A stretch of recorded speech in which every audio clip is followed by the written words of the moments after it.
Geng Amerika Syarikat sekarang ni mungkin tengah merancang untuk membuat satu serangan terakhir ke atas Iran dan kali ini ia bukan sekadar ancaman. Ketua US Central Com ataupun CENTCOM baru saja bagi briefing kepada Donald Trump dan tajuknya adalah Final Blow ataupun serangan penamat.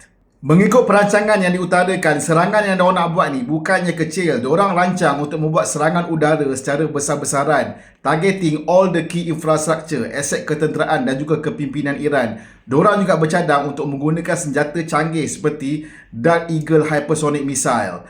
Masalahnya, sekiranya serangan ini dilakukan, Iran sudah pasti akan bertindak balas dan lokasi yang paling berbahaya adalah Selat Hormuz. Sekiranya apa-apa berlaku dekat Selat Hormuz, harga minyak global sudah tentu akan naik dengan tinggi. Persoalannya, kenapa sekarang? Okey, Amerika Syarikat melihat benda ini sebagai satu benda yang stuck dekat tengah-tengah. Ceasefire pun tak berjalan, negotiation pun tak berjalan. Jadi Amerika Syarikat melihat sama ada mereka akan membuat satu pukulan terakhir kepada Iran ataupun Iran dipaksa untuk menyerah kalah.